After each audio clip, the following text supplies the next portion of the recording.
right after po na mag-present kami sa Sangguniang Bayan, sinasabi namin, eto feasibility study, eto ang i-educate natin yung mga tao, i-execute natin, paano lilinisin ng ilog, courtesy of our researcher, Mr. Jaime Reyes.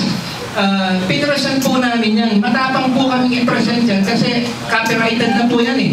At nandyan pa po detalye por detalye, punto por punto kung paano lilinisin ang sinasabi nilang pinakamaruming ilog sa buong mundo. And yet, ang gobyerno mismo ng may kawayan ayaw pong tanggapin. Bakit? Unang-una, pagka po ang foundation namin ang naglinis niya, hindi po kami kukuha ng pondo, hindi nila makukurap ang pondo para sa ilog. Pangalawa, ang kredito po, papupunta sa foundation, hindi po mapupunta sa Department of Environment and Natural Resources. Sabi namin, sa inyo na pondo, sa inyo na ang kredito, bigyan nyo lang kami ng pagkakataon para linisin ang ilog. Parang awa nyo na. Ang sagot po sa amin, after a week, pinapasok po nila ang Japan. Pinapasok po nila ang Japan. Napakalaki ng welcome. Mga Japan technologies. Bakit? Naniniwala po kasi sila mas magaling ang ulo ng Japan kaysa sa mga Pilipino at yan po ay hindi namin matatanggap kahit kailan.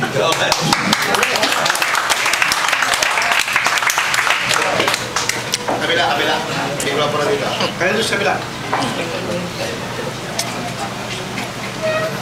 Magandang hapon sa inyong lahat. Ako po si Shasha ng member po kami ng Equays Coalition at ang organisasyon ko po ay Environmental Advocates Reaching Towards Humanity, UST, o Earth UST na lang for short. So, yun nga po, UST. So, ako po ay isang college student pa lamang at ang napag-usapan po natin ngayon ay edukasyon. So, para po sa amin, di ba, as college students, as being an advocate, part na po kami ng movement.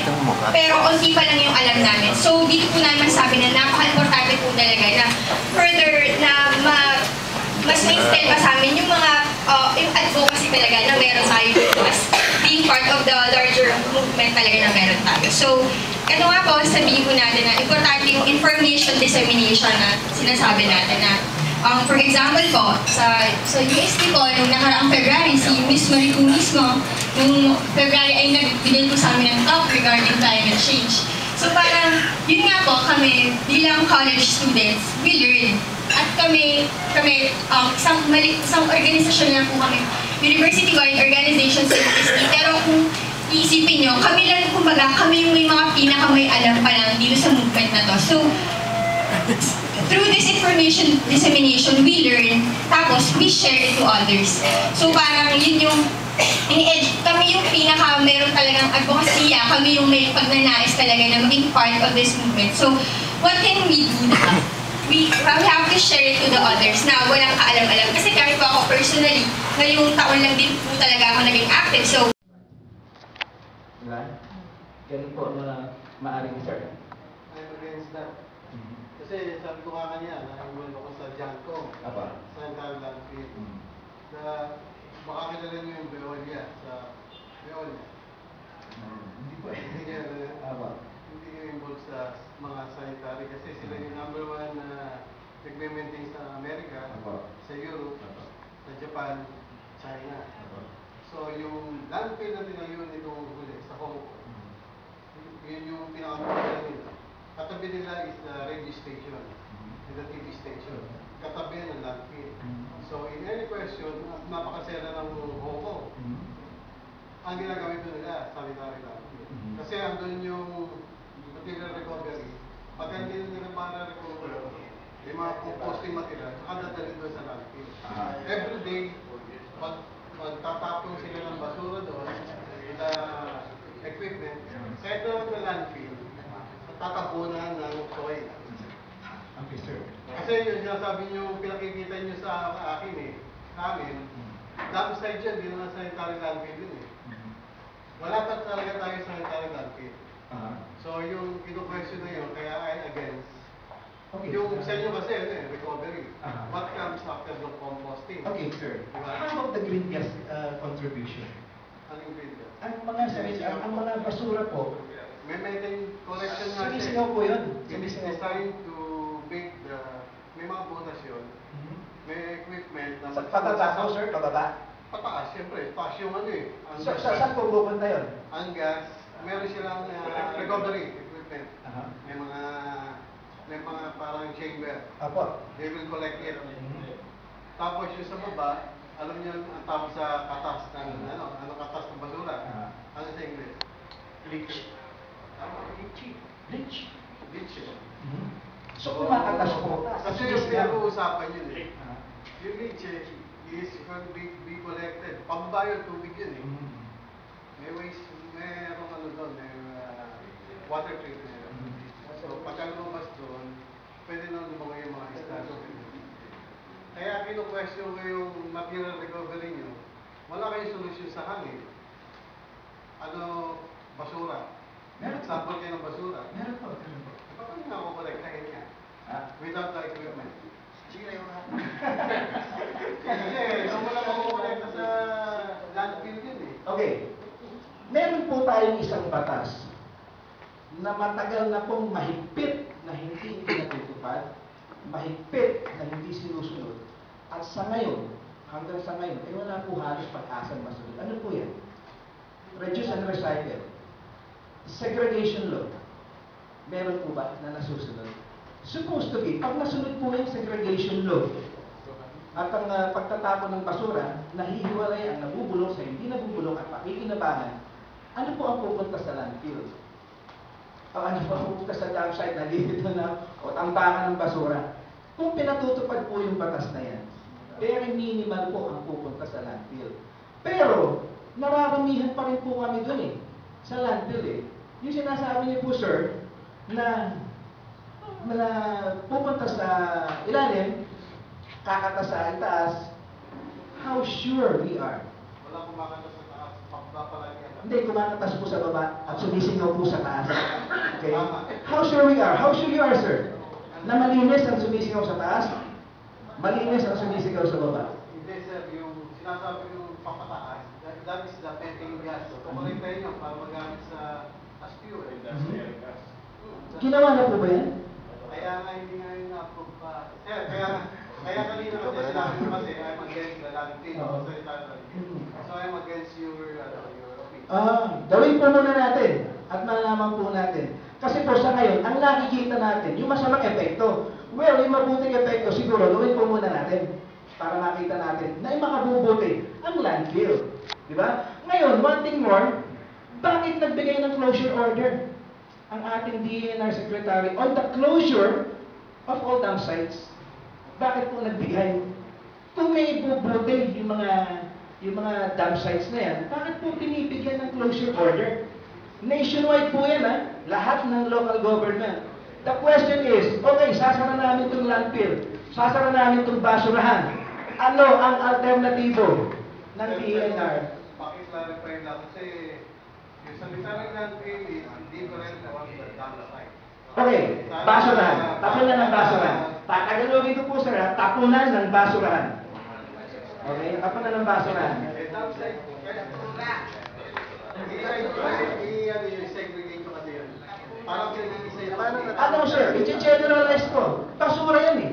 Kahit anong sabihin mo, basura at basura pa rin yan. Ang basura, hindi natin pwedeng gawin pabango. Hindi natin pwedeng gawin dyaryo. Basura yan.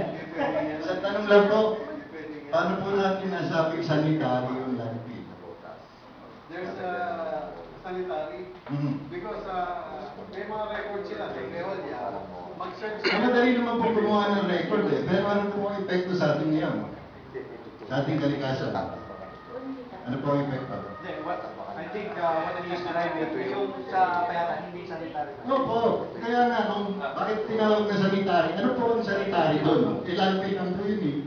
Ano po ang sanitary doon? Ako, nag-aaral ako ng engineering. Opo, eh ako po grade 4 lang po eh.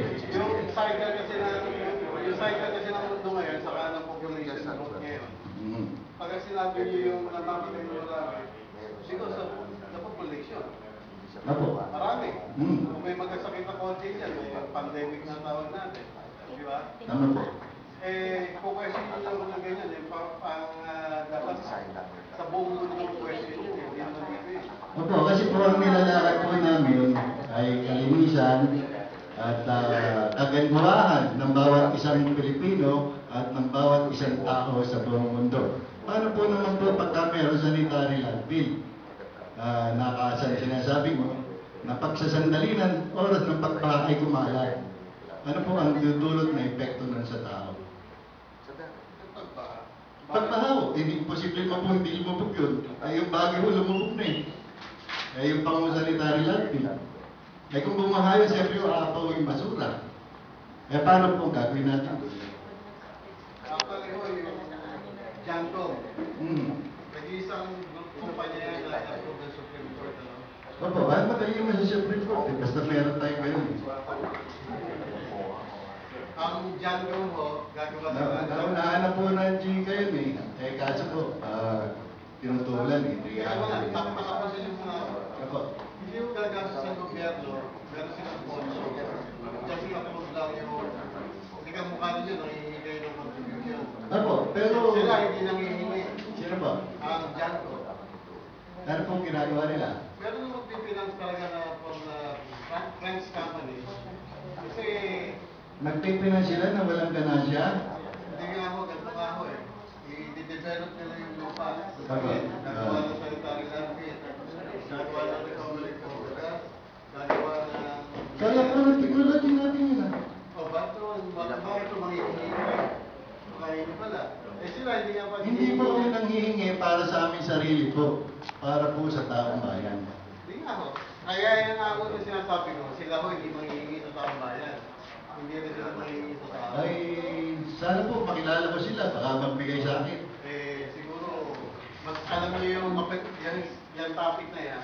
Sana nalaman niyo rin yung topic na Geodia kung ano yung sabihin nila. May mahirap pong mahirap pong arukin eh. Nagagaso sila sa bayan natin, gawin po yung mga pangit. Lalo na. Teka, may kawaya kayo, kakilala niyo si Benito Faustino. Sa may kawaya River. Hindi ko siya kasi kilala eh, kasi hindi man niya ako ginawa eh. Eh, baka gusto niyo makita yung picture, pero... Madali yung picture eh. Nga ako si Mayor Si Mayor. Kadadaan lang namin kanila manood nila po kayo ng YouTube.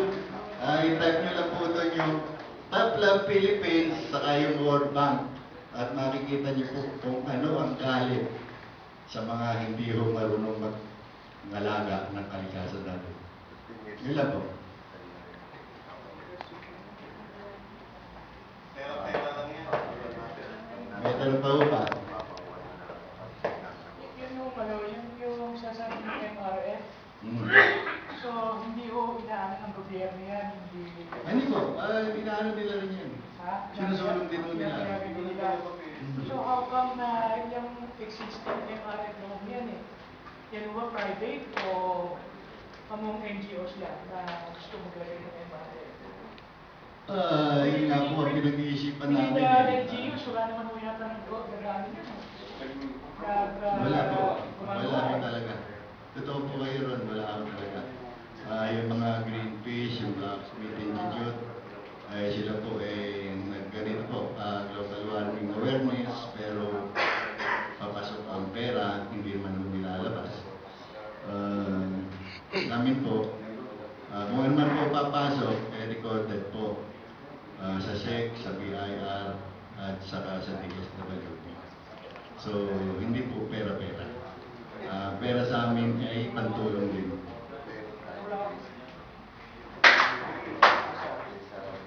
Nabanggit ko kasi yung Greenpeace eh. Opo. Ang Greenpeace po, Mother Earth Foundation, Opo. at ibang environmental organization, yun po ay affiliated siya sa Opo. yung po Eco-Waste Coalition. Kung makikita nyo naman po lahat ng ginagawa ng Greenpeace ay parang labanan at tuwid yung dapat gawin. Salamat po. Kagaya po yung nag-a-advocate kami, sinasabi nyo, material recovery facilities. Totohanan po, dito sa Labotas, marami nang gusto maglagay ng material recovery facilities. Kaya lang po, sa bawat, kasi that is mandated under the law. Barangay, trusted barangay, kinakailangan merong MRF. Dapat po. Pero dito sa Napotas, ang meron lang pong MRF ay sa amin sa Tansa. Actually, meron ng success naman yung MRF. Talagang yung pong pinakamadaling, ibig sabihin technology na mura. Hindi na kinakailangan gagasta tayo ng, kagaya na sinasabi ng ating kasama na jump-on. Kasi yung pong merong planong landfill po yung sanitary landfill, na ang gagastahin ay $350 million. Paano magagawa ng isang munisipyo o isang probinsya? Ang pinakamagaling na dito sa press na nakita namin, na binisita namin, yung nasa landfill po yung kanilang ginawang sanitary landfill. At doon, kung makikita nyo, talagang merong wastewater treatment, merong yung aeration, at pangalawa, yung sinasabi niya, sa sanitary landfill, kinakailangan talaga, merong membrane. Yung sinasabi nyo, may membrane yun. Ang maintenance yun para hindi kumatas. Pangalawa, ang paligid doon yun, may kanal para yung mga tinatawag na katas, pupunta kayo doon sa wastewater treatment. At yung po namang paligid, mayroong mga tubong matataas para yung methane gas lumabas doon. O, yung sinasabi nyo dito sa Payatas, ang Payatas dyan ay hindi ko makukonsider na landfill. Kasi ang pagka nagtayo kayo ng methane o kukolekta kayo ng methane para gawin ninyong electrical, ang kinakailangan nyo doon mix waste. Kasi wala kayong makukolekta ng methane Kinakailangan ng methane po yung halo-halo O, kung pagkalimbawa ninyo, kaya nga sinasabi namin, ang sanitary landfill, ang dadalhin lamang dyan ay yung residual. Ibig sabihin segregated na ho. Hindi na pwedeng Ayaw niyo po ba na wala nang dadalhin? Oo. Ayaw niyo po ba? Alin po? Wala nang dadalhin sa sanitary Hindi kasi kami ang ina-advocate po namin, murang technology, yung pong zero waste. Opo, talaga yun ang Yun maganda. ang pinakamagaling na technology. Pag kayo nang natutuhan natin lahat, malaki ang matutulong natin. Pati po sa mga mahihirap nating kababayan. Kasi po, ordinaryo nating water lily dyan, gagawin nating ingredients para sa pataba natin. So makakakuha sila dyan, nakakasira ng ating mga palaisdaan, makakatulong po 100% sa mga binabalak na ninyo, katulad nyo, na zero waste management. Siguro po, kung may landfill nga po, at wala namang magtatapon, wala pong peligro sa atin. Ngayon po, may namin sa rito. Na-implement nila kasi kung ba, 1,000 yung tao dito, 1,000 yung bahay. Hindi naman sa isang gano'n, susunod yung 1,000 na yun Talaga po. Ikaw ba? Isa po. Yung sinasabi yung hingi po tayo ng pondo para doon sa mga pabrika. Wala po nakapag-inis po pabrika dito po sa amin. Wala po kami hingi ng pondo para doon sa mga pabrika. Kasi po, wala po kami pabrika dito. Wala po mga flight dyan. Meron po. Kaya nagbabayad Kasi sa experience po ninyo. Bakit productive hindi na productive. Hindi na active. Hindi na productive. Kasi po, siguro lahat ng tao, lahat ng nagninegosyo dito, sabihin natin, nagbabuwis. Pati ang munisipyo, nagbabuwis din, di ba?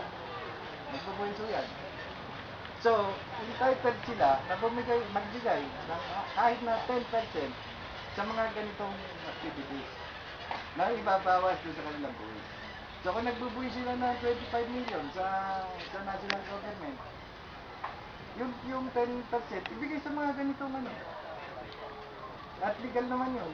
Kasi Mababawas sa kanilang pagbabayad doon ng tax, di ba? Sa land tax, yung sa mga property tax. Meron akong nakalagay na garbage doon garbage tax Yun ang siya Lahat na. yan, may environmental Meron yun sila. kasi base po dun sa experience ninyo, tsaka dun sa ibang mga, siguro yung mga ibang lugar na rin kayo na Actually po, ito po dapat. Ngayon lang po ako nakasabag ng ganitong barangay. Pangalawa pa lang po ito. Yung naman kasi sa Kulong, yung sa Ilog ang pinag-usapan namin doon. Diyan sa Kulong. So ngayon pa lang merong barangay na nagtiwalang tumawag sa amin. Karamihan sa munisipyo pinupuntahan namin, laging sinasabi nila na meron na silang plano para sa kanilang basura. Ayaw kaming patulan. Ayaw kaming patulan. Kung titignan niyo yung website namin, nandoon lahat ng pangalan ng munisipyo, pangalan ng ahensya ng gobyerno na sinulatan namin na wala pang sagot hanggang ngayon. Pero dyan sa may kawayan, nag-session na kami dyan tungkol sa ilog. Sa Bukawi ba yun? Sa Bukawi, sa Garay. Puro, mas tiwala sila doon sa Black Myth Institute. Yan sa sinasabi Black Myth Institute na nagdeklara ng pinakamaraming ilog ang Obama, Bantomi, Kawayan Marilay. Yan ho yung nakalathala sa lahat ng dyaryo sa buong mundo noong 2005. Kaya ako napilitan umuwi. Permanent resident visa po ako sa US. Nag-aaral po ako doon na natural health consultant. Pero isa ho ako environmentalist. So doon nagrupo ako sa Stop Global Warming sa Amerika. Pero mas kailangan ako ng mga kababayan natin eh. Kaya umuwi ako dito dahil sayang yung talino ko konti. Yung konting talino na kailangan ko i-share. Kasi ilan na lang panahon ko eh. May maraming galit pa sa akin. Mga naapektuhan. Mapatay na ako. Kailangan isalin ko na sa iba yung aking konting kaalaman. Kaya ako nakikipag-usap ng ganito. Wala naman kayong binibigay sa akin, di ba? Wala naman ako hinihingi sa inyo. Liban lang ho yung himugin kayo mag-membro. Kung gusto nyo magbayad, wala rin ng problema. Gusto ko lang ho mag-membro ang lahat ng tao sa ating foundation. Kasi may buhay babasahin ng ating sekretaryo. Ang mga dapat malaman ng lahat ng tao na kumakain ng baboy. Ang nakapagtataka po dito, bakit po pinayagan ng Department of Health na sabihing walang peligro ang pagkain ng baboy sa panahon ito? Siguro kung pupunta kayo sa Las Piñas, pwede nyo sabihin na walang peligro. Pero dito po sa Bulacan at Batangas, na kasalukuyan po nga nagkakaroon ng epidemya ng Ebola virus, huwag naman po, maawa po kayo sa ating mga kababayan. Ano ba kung ginagawa talaga ng Department of Health? Magpalala ng maraming sakit para kung meron kayong gagamutin? Kawawa na po ang ating bansa. Magtulungan po sana tayo. Sekretaryo, pakibasa po ang ating ano. Okay. Ebola virus. A member of a family of viruses that cause hemorrhagic fevers. The virus named for the region in Congo, where it was first identified in 1976, emerged from the rainforest where it survives in as yet unconfirmed hosts. Possibly several species of fruit bats. The virus can be fatal to chimpanzees and gorillas, as well as humans.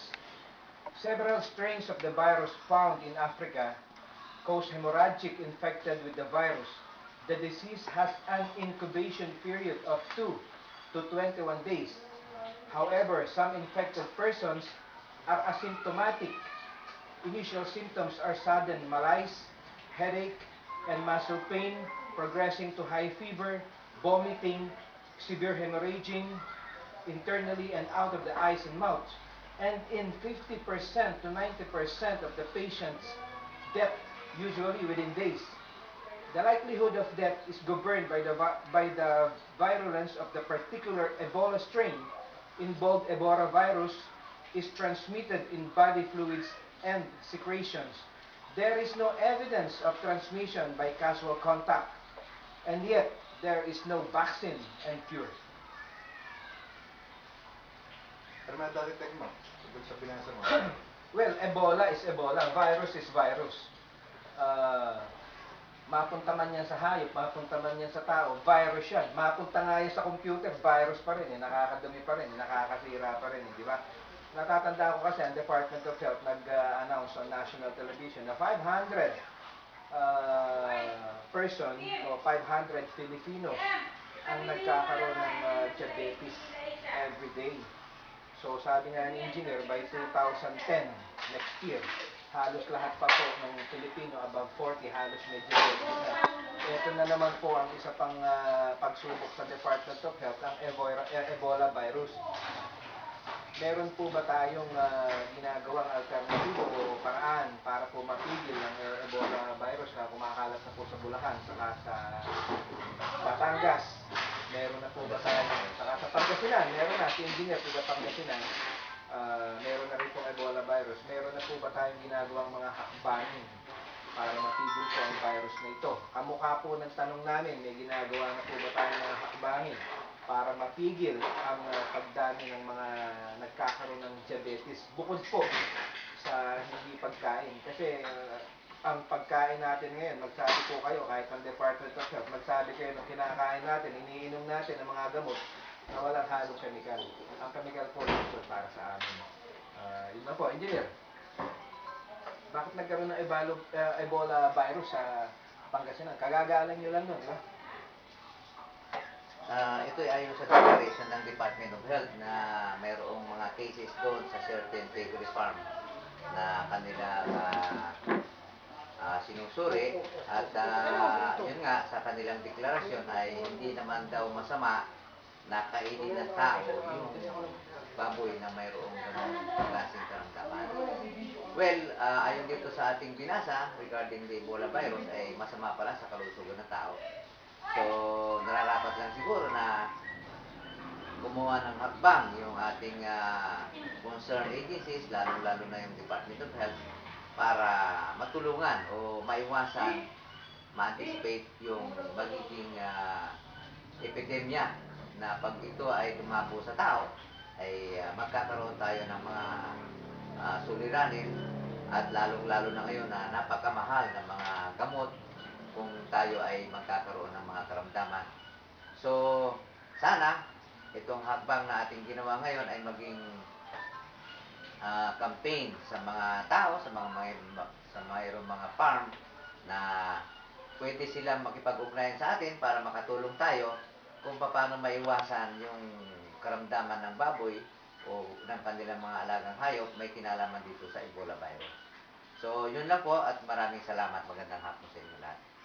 Last Friday kasi, natanong natin si Professor tungkol nga sa istruktura ng ating mga open dam site.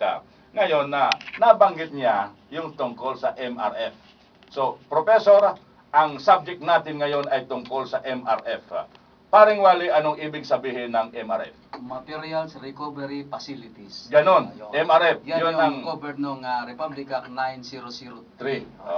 Okay, MRF. Yung walang utak, ano tawag doon? Cerebral Escobatum. Correct ka dyan. Sige, sige. So, marami na tayo natututunan.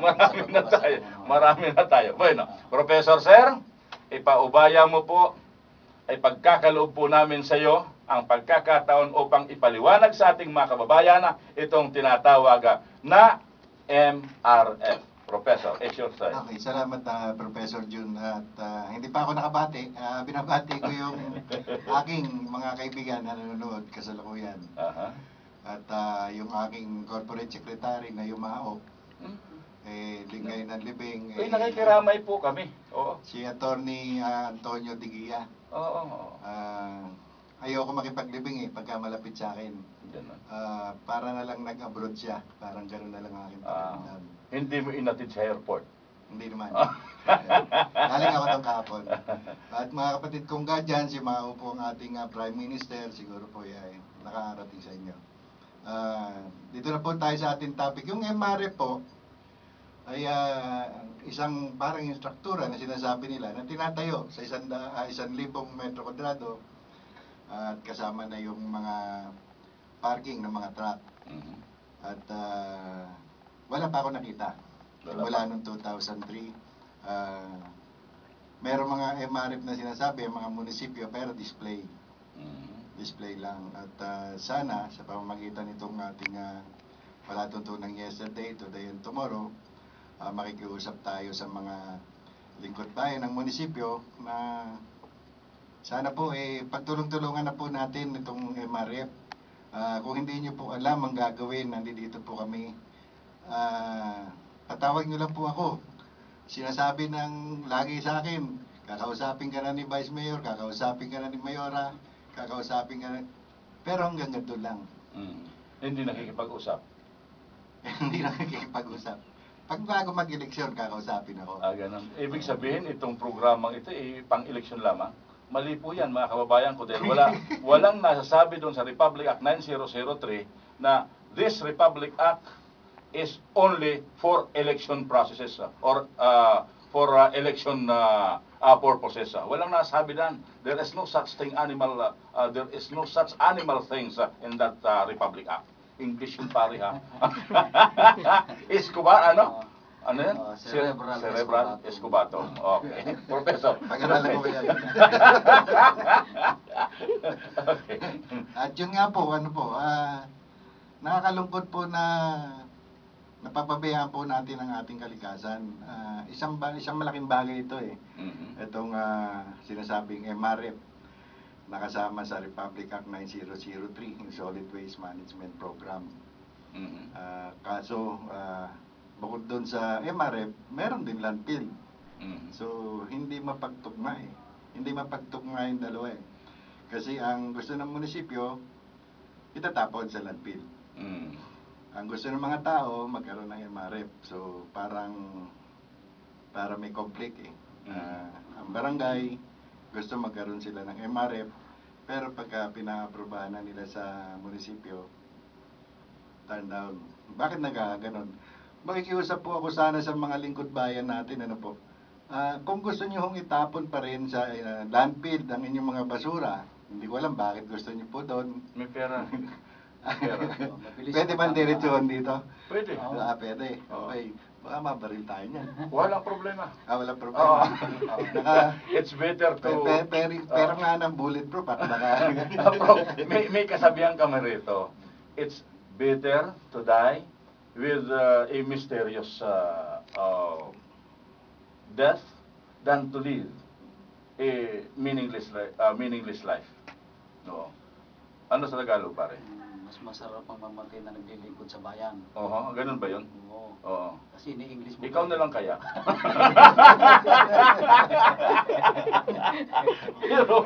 Biro mo magpapakamatay ka, naglilingkod ka sa bayan. Ang ano ngayon? Sa mamatay ka nung binangungod ka lang sa bayan. Correct. Ang problema ngayon, yung mga hero, yung mga bayani, hindi na ngayon pinatatayo ng monumento. Binabalot na lang sa... Hindi na yun. Ang pinakamasarap lang doon, pare, yung nakalibing ka na. Diba? Mas sinasaluduhan ka pa. Pag-usahan ka, pagsasabihin ka, tingnan niya ninyo yan. Sino kayang loko-lokong pumatay niyan? Iyan niya, nagtatanggol lang naman sa kalikasan eh. Yun ang professor ang sinasabi namin. Kaysa naman sa doon sa, di ba, nakalibing ka, ay naku, walang mabuting yan naman ka na. Oo. Yun ang patakaran. Kaya noong magkaroon kami ng death threat na, kami dalawa ni Paring Wally. Sigurado hindi mawala sa inyo. May bumili ng anting yan. Dapat hindi mo na pinabanggit. Kasi baka tanggalin yung anting-anting doon sa gulong. Ay, hindi nila lalong mahirapan sila dahil sasakmalin sila ng anting. Ang hindi lang umepekto doon sa kotse yung anting-anting, yung paglutang sa tubig, hindi mabuha. Oo nga. Ay, hindi na napasok na sa araw. Oo nga. Prof, okay, tuloy natin. Ano po? Makikiusap po kami sa mga lingkod bayan na sana po yung nabubulok ay iwanan na natin sa mga barangay. Yun na lang itapon natin yung hindi nabubulok sa landfill. Ganun. Siguro yun ang the best way, no, na nakikita ko kasi rambulan eh, yung sama-sama ba? Halo-halo rin. Sama-sama, kaning baboy, yung ng bata, yung ng aso, basta sama-sama. Basura talaga. At meron pa mga hospital waste na ewan ko kung saan galing bansa yun kasi tapunan yata tayo ng ibang bansa eh. Sana naman iwanan na lang sa mga barangay. At tuturuan ko po yung mga barangay paano ang gagawin nila sa nabubulok. Siguro po, fair na ho yung laban na yun, ano po. Nakakatulong na po kayo sa kalikasan. Nagagawa nyo rin yung gusto nyo. Mahahatiin lang po natin ang pakinabang. So, kung sakasakali, ito pala pare, parang ang gagawin na naman natin dito, I think, ay papasok na naman tayo sa isang patawag sa mga barangay upang magpulong seminar baga. Pagsiseminar na ito po, itong seminar na ito, I think, hindi kayo dadalhin sa Baguio. Hindi kayo dadalhin sa Boracay, hindi kayo dadalhin sa Cebu. Kung hindi dyan lamang sa barangay ninyo para minus gastos. Tama po, tama yun. Dahil kung dadalhin sa Baguio, wala ring matututunan. Pag dadalhin sa Boracay, lalong walang natutunan. At kung dadalhin sa Cebu, lalong wala. Sayang ang gastos. So, pupunta po sa inyong barangay, Isiseminar kayo, si professor ang magtuturo sa inyo kung papaano at seryosohin na po natin ito dahil ang tindi na ng baha. Biktima kami noong nakaraang ulan, professor. Saan pa kayo? Doon San Pedro. San Pedro, biro-biroin mo, makita mo, in-upload namin, nakapost sa aming Facebook.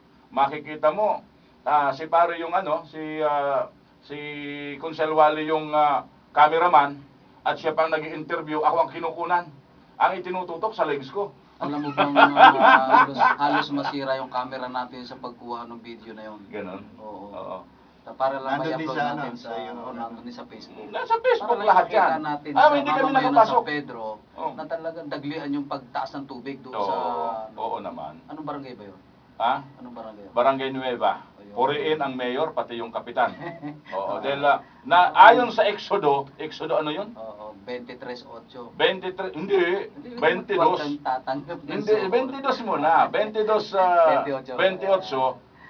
sasabing huwag mong tutungayawin ang iyong punong bayan. Yung daon nakalagay doon, nung basahin namin, hindi naman pala eh.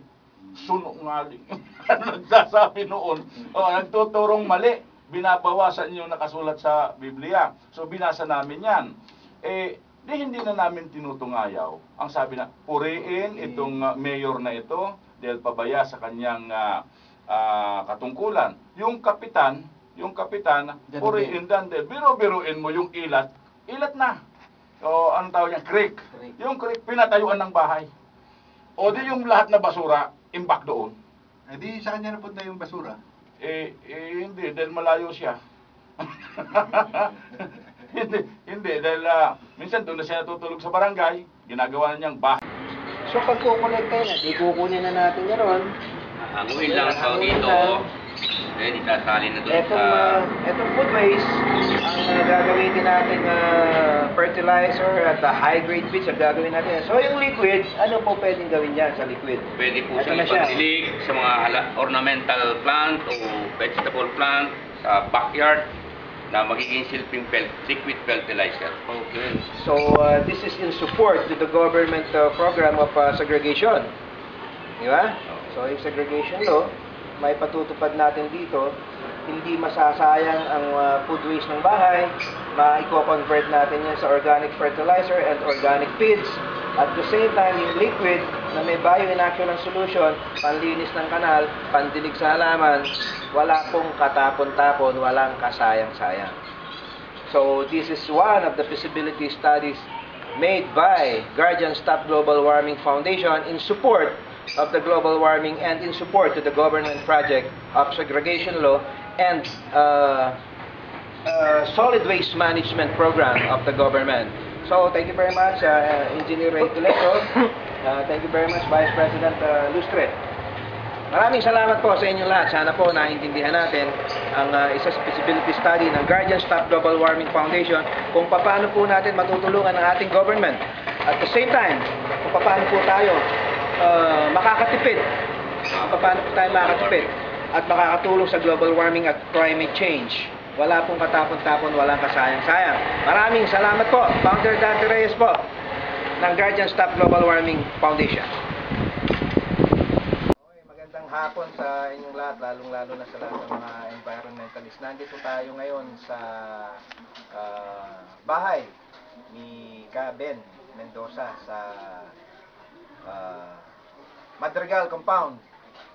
Mr. Benjamin Mendoza, Madrigal Compound, likod ng Bamboo Organ, Las Piñas. Isa po siya sa mga sumubok at gumamit dito ng ating produkto, ang Guardian Solution. Kung makikita niyo po, hahawak namin ngayon ang tinatawag na A1. Ito pong Guardian Solution na A1, ito po ang sinasama sa mga inumin ng ating mga baboy para mapasukan sila ng enzyme. At yung enzyme na yun ang pumuprotekta sa kanila para hindi sila magkasakit, lalo na ngayon na kalat na naman yung tinatawag na mga sakit ng baboy at nagkakaroon na ng mga pestehan sa iba't ibang lugar, particular sa Bulacan. Kung makapansin nyo, nandito kami sa kusina ng tahanan ni Bang Ben. At kung maririnig sa audio, naririnig nyo naman siguro yung mga baboy, ilang hakbang lang mula dito, andyan ang kulungan ng mga baboy. At pinakikita namin dito na nakakakain kami rito, walang langaw masyado, at wala talagang langaw. At yung amoy, hindi namin naamoy gamit po ang ating Guardian Solution naman, na tinatawag naming A2, Gardisol o Guardian Solution. Ito naman pong A2 na to, ginagamit sa panglinis ng baboy. Pagka po nilinis ni Mang Ben ang kural ng baboy niya, ng kulungan ng baboy, bawat daanan po, pag in-applyan nito, bawat daanan ho niya na kanal, papunta sa imbakan ng mga dumi, kasama na pong nalilinis yun, nadidisinfect at natataboy ang mga mababahong amoy, saka mga langaw. Ngayon, meron pang isang ginawa kami ditong katulong si Mang Benjamin Mendoza.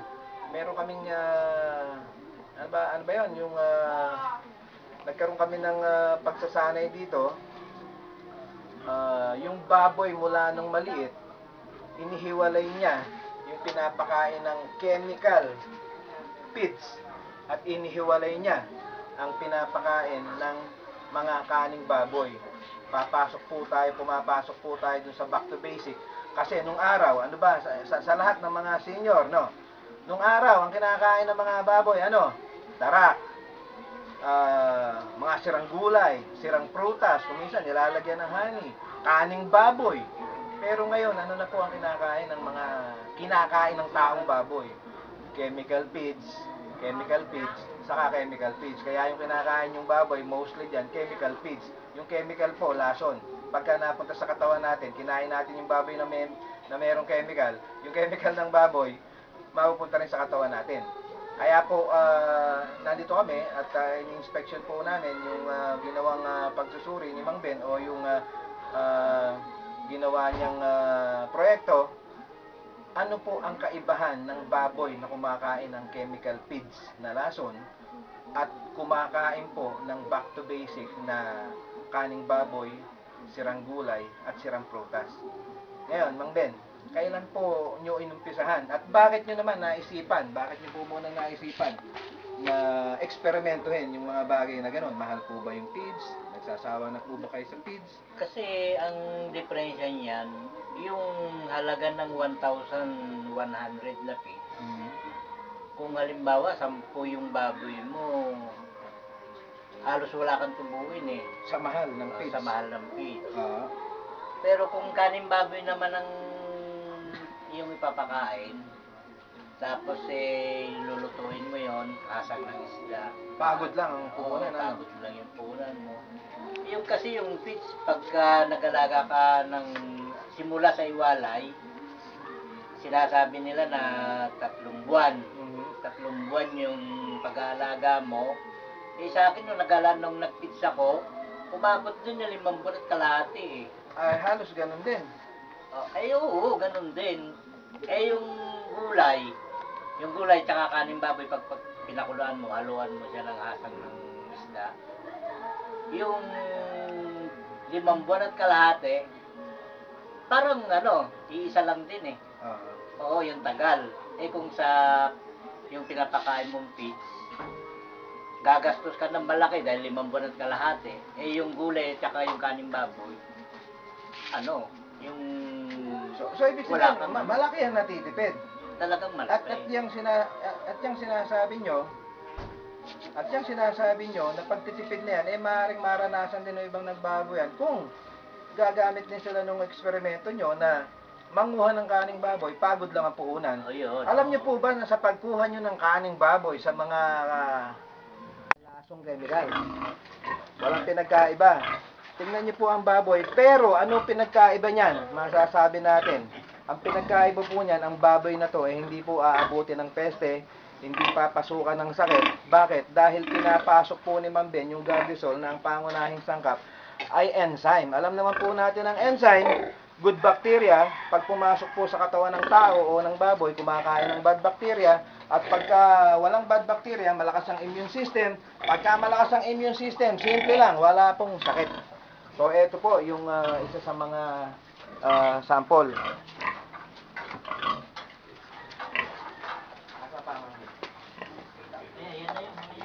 eto na. Nag-produce na ng anak. Marami na anak. Meron po bang pagkakaiba yung kumakain po ng organic saka yung pigs sa dami ng anak o wala rin? Wala na, talagang ano na, maski yung tinatawag na pampagatas, hindi na rin ako gumagamit, puro kaning baboy na lahat yan. At mapapansin nyo, kahit dito sa kulungan ng baboy, paisa-isa ang langaw na makikita nyo. Actual po yan ha, mula sa kusina, pumunta tayo dito sa kulungan ng baboy, at hindi nyo man naamoy, kami po wala hong naamoy na baho. Hindi po mabaho. Saan po kayo makakita ng piggery na hindi mabaho at walang langaw? Dito lang po yan. Kaya po ito Mang Ben, nagpapasalamat po kami sa inyo at kinocongratulate namin kayo. Nawa ay pamarisan po natin ang ginagawa ni Mang Ben na mag-produce po tayo ng mga organic pig. Gawin po natin ang piggery natin na organic piggery. Pagka po binenta natin at kinain yan ng mga tao, makakasiguro po tayo bukod sa masarapang lasa, sigurado pong walang naibibigay na sakit sa ating katawan. At isa pa, nakakatipid po tayo ng malaki ayon kay Mang Ben. Napakalaki ng natitipid niya sa pagkain, nakakatulong pa po tayo sa ating mga kapitbahay para makuha ang mga food waste nila at nakakatulong pa po tayo sa ating barangay o munisipalidad para mabawasan po ang tinatapon na basura at kung ano man po ang tinatamasa ni Ma'am Ben ngayon na nagpo-produce ng organic pig, walang amoy, walang baho, walang langaw, sana po ma-experience nyo rin. Subukan nyo po ang lahat po ng mga Guardian Solution at ang proyekto po ito ng Guardian Stop Global Warming Foundation sa pangunguna po ng aming Pangulo na si Jaime Reyes. At ngayon po, magsasalita po ang ating tumatayong Pangulo ng ating foundation. Nandito rin po, kasama po namin si Jaime Reyes. Magandang hapon po sa lahat. Nakakatuwa po na isipin ng ating foundation na may mga proyektong katulad po nito. Sana po magtulong-tulong na po tayo. Lahat po ng ating guardians ay iniimbita namin. Tulungan niyo po kami sa pagpapalaganap ng ating mga teknolohiya na sa ganun po makatulong tayo sa bayan, sa ating kalusugan at sa ating kapaligiran. Maraming po salamat sa inyong lahat. Mang Ben, parting words po, baka po pwedeng imbitahin nyo po sila, lahat ng mga nagbababuyan, lalo na yung mga nakakaranas na ngayon ng mga peste sa Bulacan. Bigyan nyo po sila ng kaunting pananalita. Kaya nga sabi ko nga sa kanila, yung katulad yung mga dito sa parting Ibayo, sabi ko, gumamit sila ng ganito, binigyan ko sila ng solusyon. Ngayon, meron na rin pangilan-ilan na gumagamit sa akin, pumupunta rito, nagsasadya, maganda naman daw ang resulta. Kaya, sila pumupunta rito dahil nga dun sa gamot na ginagamit ko, pati na yung mga gamot na pinapakain pa sa baboy para tumaba. Nakakatulong na rin yun sa papag-aalaga ng baboy. Hindi ka nagagastos sa pagkain, hindi ka nagagastos kung ano man ang klaseng bibilin mo. Mga gamot pa. Mga gamot na tipid ka na rin dahil nga doon sa ginagamit na solution na yun. Okay, at ang pinaka-importante, nagpo-produce po tayo ng isang piggery na wala pong halong kemikal na talagang safe po na ipakain sa tao. Kukunan po uli yung mga baboy natin na organic na wala pong pinagkaiba sa pinapakain ng mga chemical.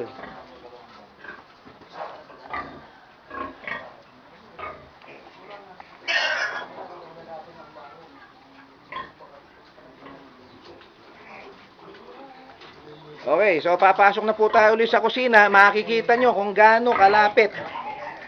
Kung gaano kalapit ang kusina natin.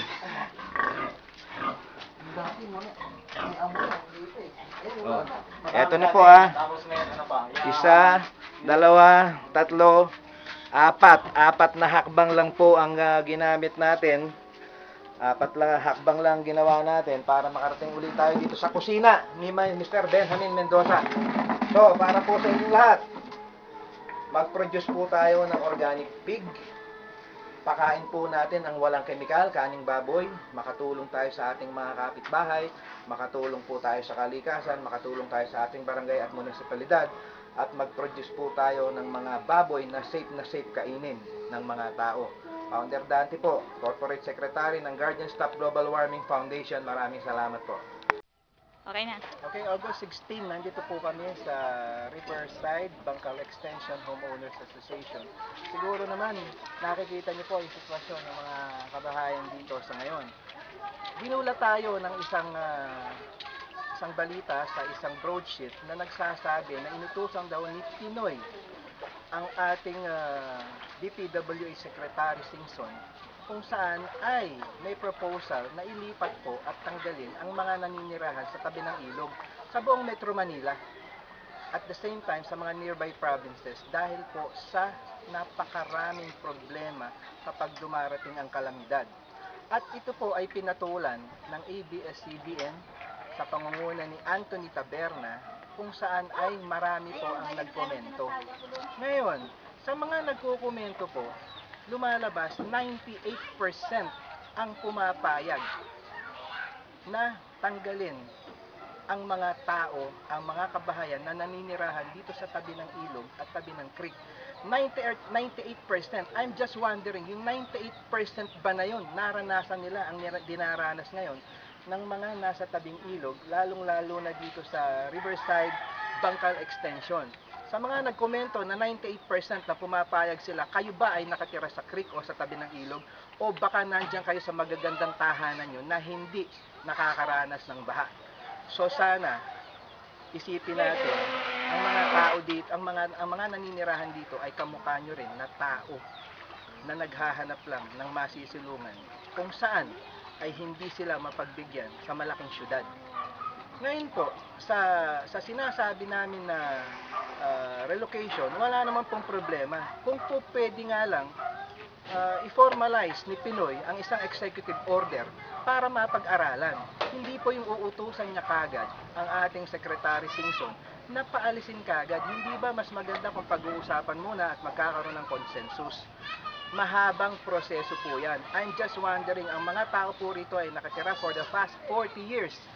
Pero bakit ngayon lang inisip ang ganyan? Bakit? Huwag naman po sana sa dahilan na malapit na po ang ating eleksyon. Sa mga susunod na minuto ay may mga makakausap po tayo na mga mamamayan na nakatira po dito sa creekside ng May Kawayan, Bulacan, sa Bangkal Extension. Ganun pa man po ay hinihingi namin at sinasamantala namin ang pagkakataon nito sa ating butihing mayor, Joan Alarilla. Panahon na po siguro para pagtuunan ng pansin ang kalagayan ng isa sa inyong mga nasasakupan, ang Bangkal Extension homeowners na nandito po sa Riverside. Bangkal Extension, dito po sa bayan ng May Kawayan. Wala po akong nakikitang problema kung i-relocate sila. Kaya lang meron po tayong batas na sinusunod, no demolition, no relocation. At kung po pwede po, tulungan nyo at napaka-importante po ng political will dito, kung po pwede po ay wag silang mailayo at wag madala kung saan-saang lugar, lalo na po sa Rizal, dahil nagtataka kami, ang mga tiga Metro Manila dinadala po dito sa City of San Jose del Monte. So kung sakasakali po na kami ay mapagbibigyan, in-house po ang po pwede dito sa tagal nila na nakatira dito sa lugar ng May Kawayan. Yun lang po. Maraming salamat po sa inyong lahat. Founder Dante Reyes, Guardian Stop Global Warming Foundation, Executive Secretary.